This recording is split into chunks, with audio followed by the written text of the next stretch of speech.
제가 요즘 잠을 못 자는데 제가 먹었던 음식들 중 문제가 있을까요? 네, 잠이 오지 않아 밤늦도록 뒤척이며 고생할 때가 있는데요.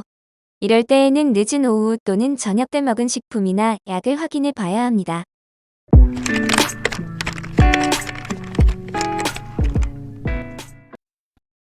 수면을 방해하는 여러 가지 요인 중 원인을 찾는 게 우선이겠죠.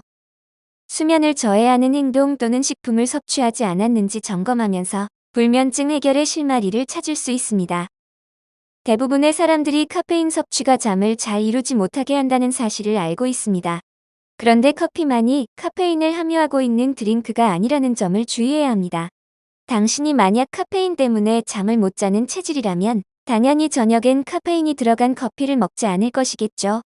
하지만 우리가 습관적으로 마시고 너무 쉽게 즐기는 다양한 음료, 식품, 의약품들이 수면을 방해하는 요인이 될 수 있습니다. 그것은 카페인 성분이 들어가 있기 때문입니다. 의약품, 처방전 없이 자유롭게 구입할 수 있는 일반 의약품도 카페인 성분을 함유하고 있습니다. 잠자기 8시간 전에 복용하고 있는 의약품에 카페인이 들어있지 않은지 확인할 필요가 있습니다. 카페인 음료, 녹차나 홍차 등의 카페인 음료는 커피와 마찬가지로 잠들기 최소 6시간 전에 마셔야 합니다. 체질에 따라 커피 분해 시간이 다르므로 평소 카페인에 민감하다면 카페인 섭취 시간을 더 일찍 제한해야 합니다. 에너지 드링크, 고용량 에너지 드링크 섭취는 카페인이 함유되어 있으며 에너지 드링크는 심장마비, 심근경색, 자발적인 관상동맥 박리 및 관상동맥 경련을 일으킬 수 있습니다. 이때 불면증을 유발할 수 있습니다. 멕시코에서 6세 소년 에너지 음료수를 마시고 혼수 상태에 이르러 결국 6일 만에 사망한 사례도 있습니다. 수면이 중요한 이유는 어린이의 경우 성장이 늦고 어른은 심뇌혈관 질환 위험이 올라갑니다. 수면 부족으로 인해 생활 바이오리듬이 깨지게 되면 스트레스, 우울증을 포함한 각종 질병이 생기게 됩니다. 수면 장애가 있으면 인지 기능이 떨어지고 학업 성적 저하뿐 아니라 장기적으로는 치매나 뇌질환 유병률도 올라갑니다.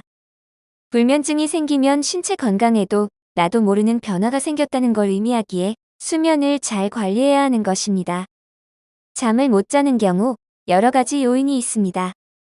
생활 습관, 잠을 방해하는 음식, 스트레스, 잠자는 환경 등 체크해야 할 사항이 많이 있습니다.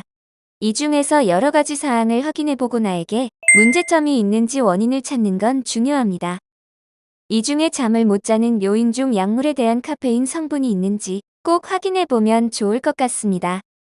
우리나라 식품의약품안전처는 하루 카페인 섭취 허용량을 성인 1인당 400mg, 청소년의 경우 125mg으로 권장하고 있습니다. 일반 의약품도 카페인 성분을 내포하고 있기에 잠자기 8시간 전에 복용하고 있는 의약품에 카페인이 함유가 되어 있는지 확인할 필요가 있습니다. 건강하려고 운동을 하고, 건강하려고 영양제를 먹듯이 건강한 수면 습관을 유지하기 위해선 자기 전 수면을 방해하는 여러 가지 요인을 확인하고 잠을 방해하는 여러 습관들을 고쳐야 합니다. 어렵겠지만 몇 번 하다 보면 훨씬 잠들기 수월해질 것입니다.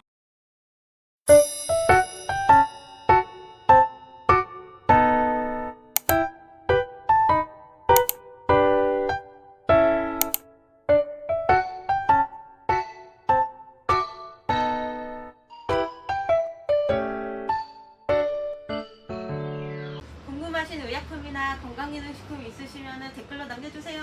안녕!